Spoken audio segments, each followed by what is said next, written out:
waraysi dhinacyo badan qaadanaya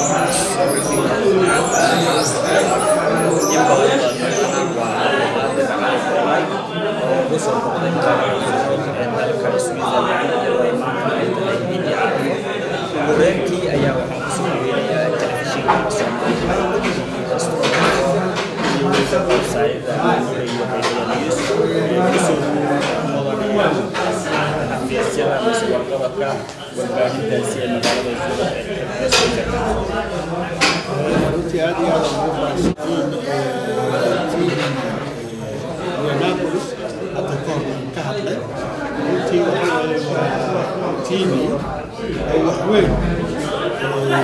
marka ka sameeyay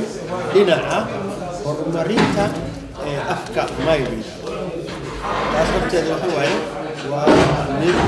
farx gelinayso hay'ad talaabooyin muhiim ah waaye hay'ad afkaani waa jiri weligiisa muddo dheerna waxaan rajaynayaa inuu sii jiro وأنا صدقني وحنا الله أنا مكويديو وغيرين بسؤال waxaad tahay suxufi xogdaan badan soo shaqeeyay arrimaha siyaasadda Soomaaliya ee waagii hore ilaa hadda la socdo gaar ahaan waxaan jeclahay xaaladda suxufiyiinta Soomaaliyeed ee ku sugan yihiin iyo suxufiyiintii hore qaabka u shaqeeyay farq intee ah ayuu u dhexeeyaa horta si darra ku dhacday kuwa maanta jooga maxaa yeelay fursad leh kuwii hore waxay heleen fursad leh waxbay soo barteen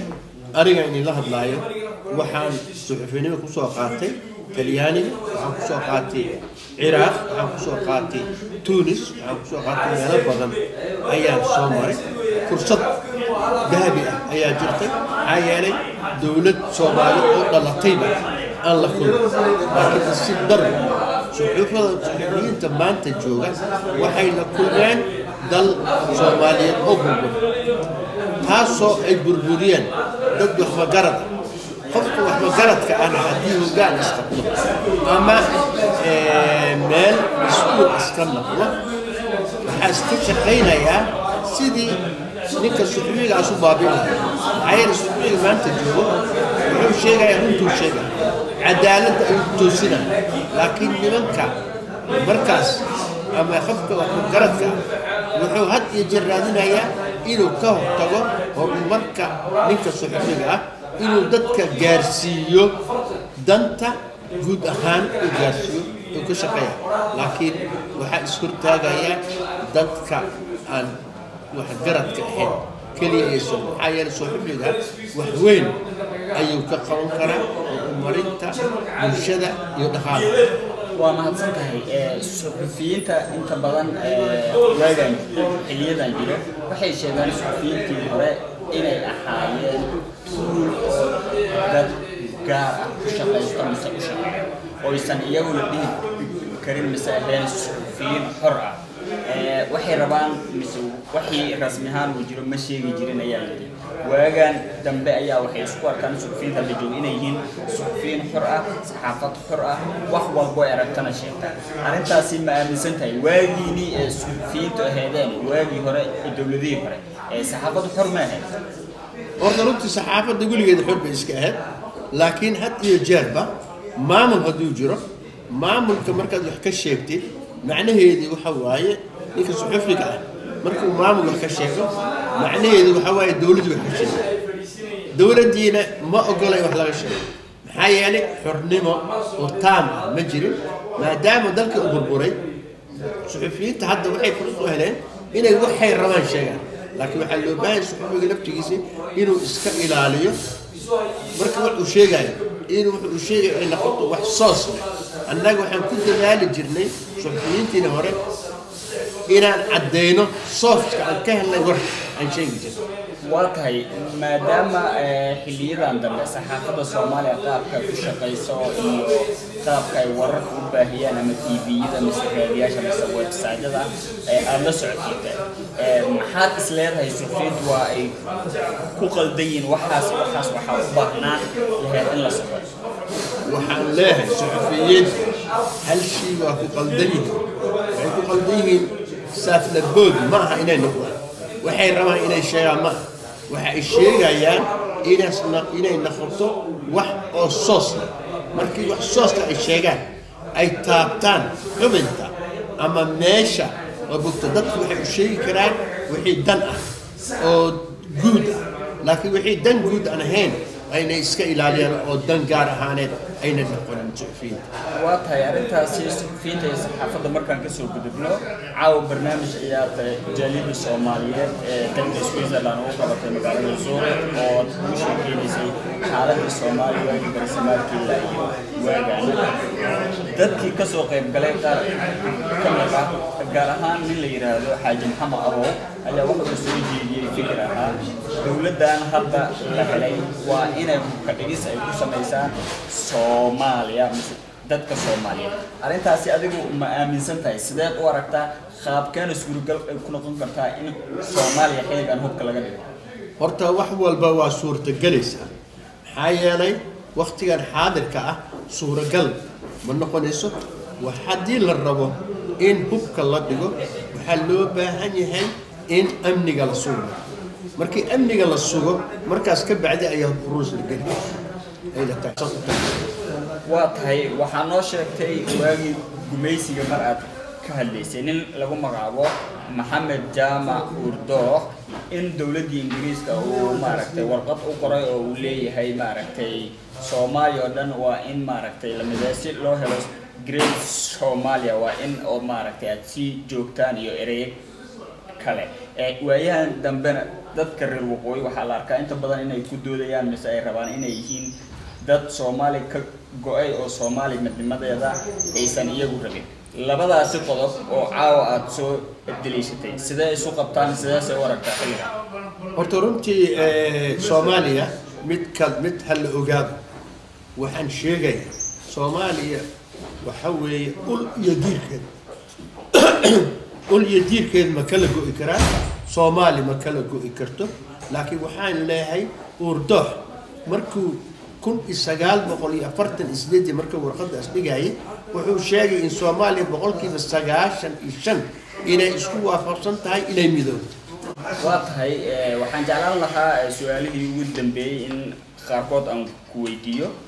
waxaa ahayd qof suxufi ah in badan soo shaqeeyay dowladdii hore oo ka soo qabtay abaanduulihii dowladdii kacaanka Allah u naxariistay Maxamed Siyaad Bare xiriir ceenka ayaa idinka dhaxay adiga asiga runtii Maxamed Siyaad wax xiriir oo saas ah lagama dhaxin maxaa yeelay aniga waxaan ahaa suxufi waxaan ka shaqeynayay wargeyska markii wargeyskii Talyaani la baabi'iyay waxaan ku wareegay wargeyska la yiraahdo Stella d'Octobre ka bacdina waxaan u wareegay xidigta October caadi anigoo suxufi ah ayaan la shaqeynayay maamulka dowladda aan la shaqeynayay maxaa yeelay aniga waxaan ka mid ahaa aasaasiyaashii wasaaradda warfaafinta sidaa daraaddeedii suuragal ma ii noqon karin inaan ka soo horjeesto kacaanka maxaa yeelay waxay ahayd aan u arkayay aniga inay guul ummadda Soomaaliya u tahay qabashadii kacaanka maxaa yeelay waxay ahayd dhibkii iyo dhibaatooyinkii kuwii ka hortagay bay ahaayeen waa tahay xilligii aad maaragtay lecture-ka mise khudbada aad jeedinaysay hadalladaadii waxaa ku jiray in maaragtay Cabdirashiid marka la dilay Allah u naxariistay maaragtay subaxii iyadoo wasiiradii ay isqabsanayaan oo wada fadhiyaan in Maxamed Siyaad Bare uu ku yimid oo ku weydiiyay maxaa meeshan ka socdo waxaadna tiri waxaan ugu jawaabay meeshan waxba ma ka jira maaragtay wax ay heeyaan malahan waxaad noo sheegtay isla habeenkii in wadanka maaragtay isla meeshii aad joogteen ciidamo lagu soo wareejiyay oo wadanka lagu sameeyay wax la yiraahdo Afgambi marka maxaa lagu tilmaami karaa Siyaad maadaama subaxii aad is aragteen oo aad u sheegtay in wadanka wasiiradii iyo waxba aysan haynin habeenkii Afgambi uu meesha ka dhacay hadalladaadii ayuu ku duulay Siyaad ma la dhihi karaa maya maxaa yeelay horta meesha wasiirad ma ahayn meesha waxay ahayd in la doorto madaxweyne ayay ahayd usigana warbu sugay maadaama meeshii waxba aanan wax natiijo aan ka soo bixin anigu iska soo baxay wargeyskan aadna markaan is aragna wuxuu yidhi war maxaa ku socda meesha weli waxba kama soco weli wax go-aan la gaaray ma jiro ayaan idhi marka markii xafiiskii aan tagay oo journaalkii aan dhammaynay nimankii kacaanka ayaa xafiiska noogu yimid waxay yidhahdeen joojiya waxba baad haysaan saas ayuu ku dhashay kacaanka maalintii dambena journaalka ma soo bixin waa tahay waxaa la ogyahay dadka Soomaaliyeed inta badan madax ay ku hayaan dawladii siyaad marka magaceeda la soo qaado waxyaabihii wanaagsanaa ay sameysay waxyaabaha inta badan ay dadku xasuustaan waxaa ka mid ahaa culimaadudiin Soomaaliyeed oo la laayay waagaas waxaan u maleynaa inaad suxufi ahayd siyaad amarkiisa guud ka sokow yuu ahaa ninka maaragtay amaradaasi fulinayay oo maaragtay culimaadudiinka meesha lagu laayay maaragtay markaas hawshaasi waday haddii aad xasuusatid والله أرتوب وحسوس وإسكجرتا محيالي ماشان وديك خطبة وأخري خطبة ديسي جورنال كالوصو صار جورنال كالوصو صاري ودياشي علماء دي واكحناكتي حيالي رك إيو دمر وسمنيين عليه تاس أي كعروضين مركا تينا تاس يكون عادي دجال حنا مركاسي مسعونين waxaa socday nidaam waxa uu nidaam bay ahaayeen 1930 waa markii ugu fiicnay kacaanka laakiin dhibaatadaas yar ayaa hakisay dhibaato geysatay isla maalintii waxaa burburay laba diyaaradood oo dawladda leedahay ayaa meesha la yiraahdo waa beri iyo hodan inta u dhaxayso ay ku burbureen taas nafteed waxa waaye tilaabo oo aad iyo aad